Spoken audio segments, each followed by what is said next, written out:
Embiid, Jokic, last night, must-see TV.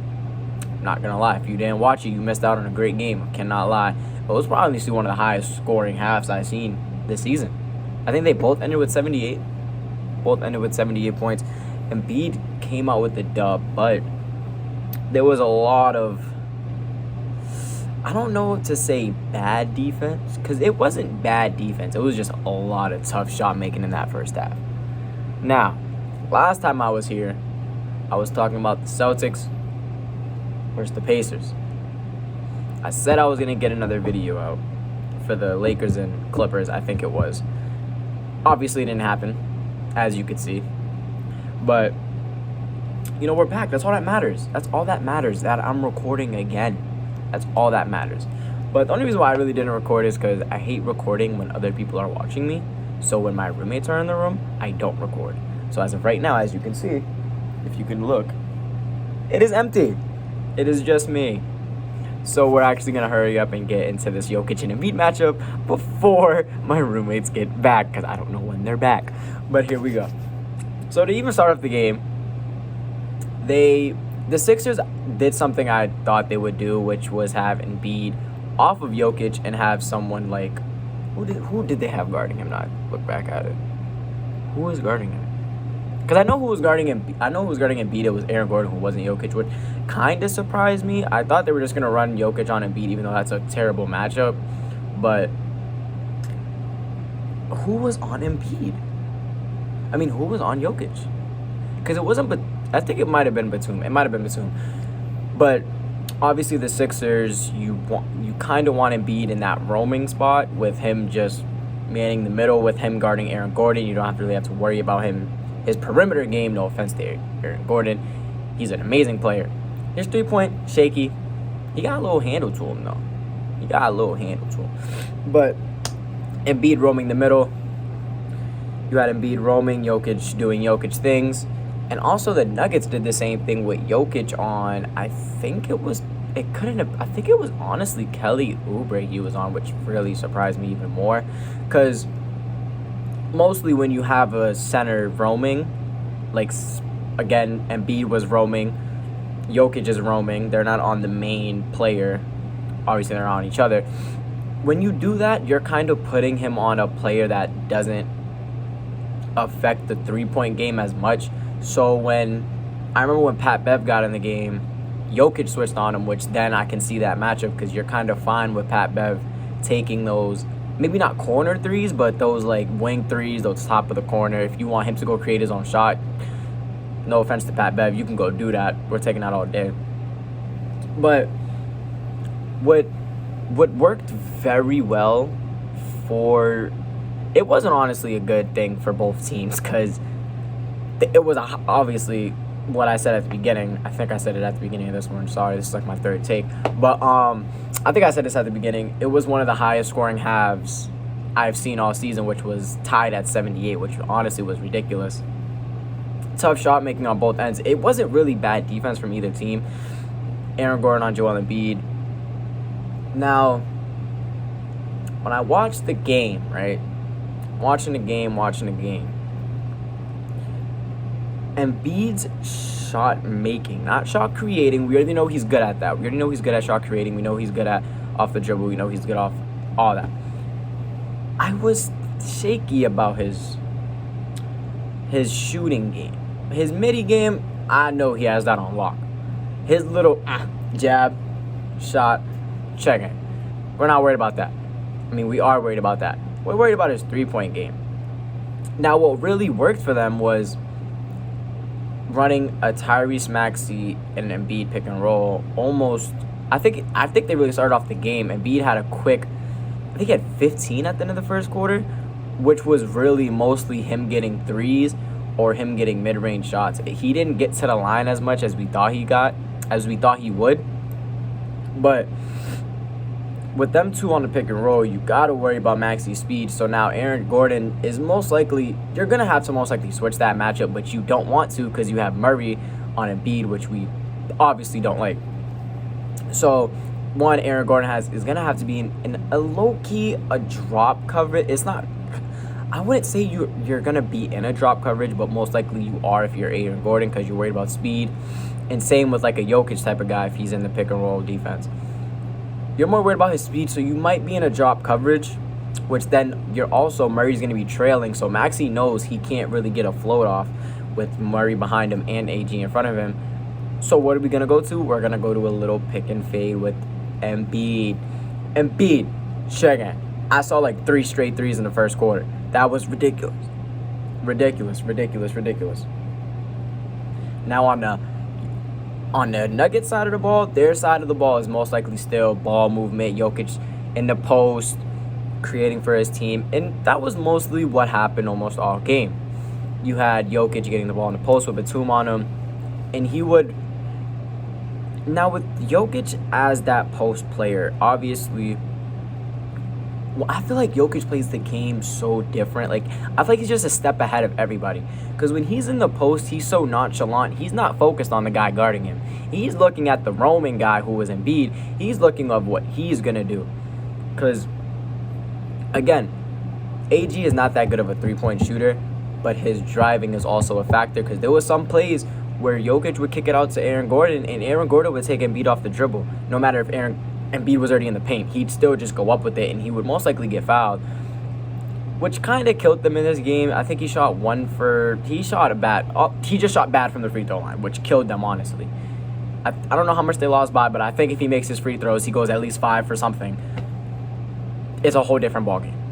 But yeah, Jokic really is good at reading that second defender and seeing what that defender is going to do, and then that's how they react, and that's what gets the ball moving. We need ball movements.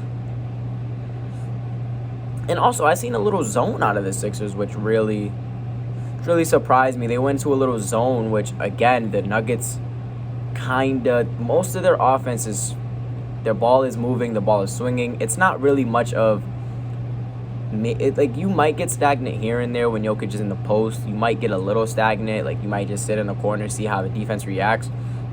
But other than that, the Nuggets offense is very active, I can say. There's not going to be a play where someone, like all 4 guys are going to sit in the corner. You might get a backdoor here. You might get a Murray screen on the other side. You might get a Caldwell Pope coming around. You really don't know what could be happening.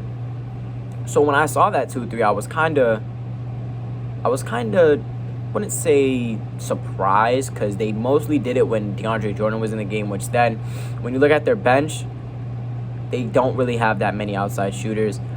So going in a 2-3 at that part was probably the best thing. And again, they did it early too. They did it in like the early second quarter.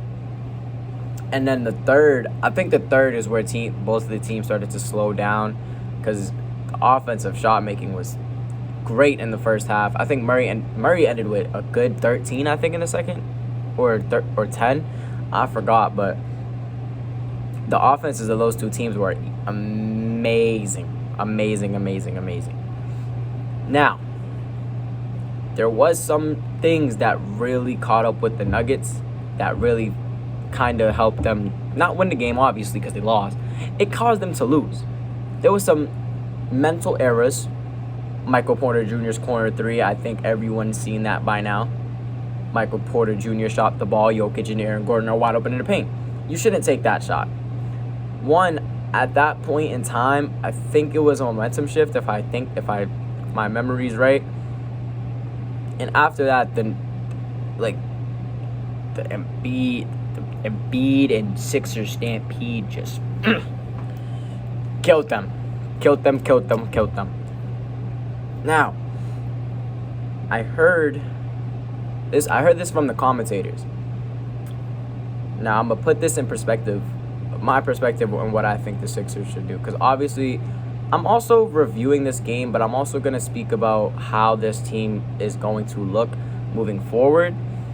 Now, with the Sixers, they were talking about if they needed one more piece. Now, when you look at it, there's a huge market out there for good players. Zach LaVine, Siakam, DeMar, I think, is on the block. Shoot, we just got a whole message that everyone on the Warriors is on the block other than Curry. There's a lot of good options out there to go trade for. but I don't think you're going to get anything better than Tobias Harris. Speaking of Tobias Harris, he was a huge spark. Most quietest 20-piece I've ever seen out of a player. I'm not going to lie. Sorry. There's someone at the door. But yeah, the most quietest 20-piece I've ever seen by a player. He had 20, I think, in the third quarter, which very much surprised me. But yeah, I don't think you're going to get anything better than Tobias Harris of what you have. And I really think the team that they have now is probably going to be the most competent team they're going to get. With doing a trade, without making a trade, this is going to be the most competent team that you're going to have going into the playoffs. And then on the Nuggets side, the Nuggets, you're coming off a championship. Like, this loss doesn't really doesn't show anything.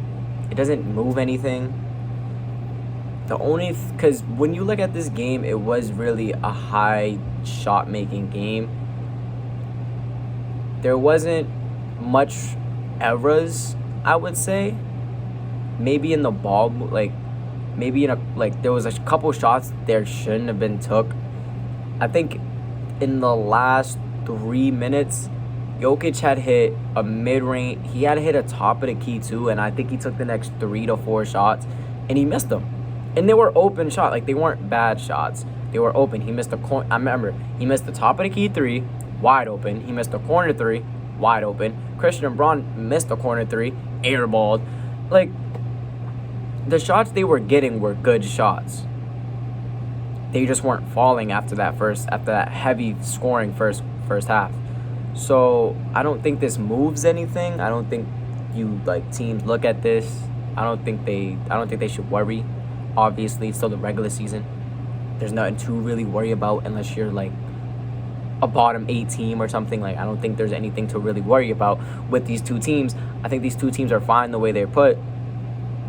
And then, I'm sorry, it's just so hard to talk about this game because it was so all over the place where I just really don't know if there was a room to where you could improve on, or where you could or where you should stop doing it. It was such a good game for both teams. There really wasn't really room for improvement. The only spot that I could say was room for improvement was the fourth quarter turnovers by the Nuggets. They had 0. Jamal Murray had 0 turnovers for 10 assists. Once he hit that 10 assists, he got 3 turnovers back to back to back. All bounce passes off the pick and roll. Jokic and him pick and roll. Bounce pass off Jokic's leg.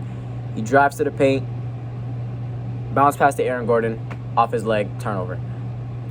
That's really the only mistakes that happened that game. And those are mistakes that are bound to happen. It's not mistakes that are gonna happen they're gonna happen every game. Those mistakes, maybe a little bounce pass, hit off the leg, it's whatever, gets in the next play. These two teams played so good of basketball yesterday. I don't know. I don't know what to talk about. I really think I might have ended the video here. But yeah, that's really all I really have to say about that. It wasn't, obviously Embiid got the win. I think he scored the last 8 for the Sixers before the game ended, but I think that's really all I have for this game. There wasn't really much to look at. There wasn't much to, yeah. It was a good game, it was a good game, but there's just not really much to really talk about. And I feel like I'm dragging this on a lot. It's at 14 minutes, so I'm going to end it here. Hopefully I can record this Clippers and OKC game before my roommates get back. I'm going to try. But this video will be uploaded no matter what. But I will catch y'all. Hopefully y'all see another video out of me today.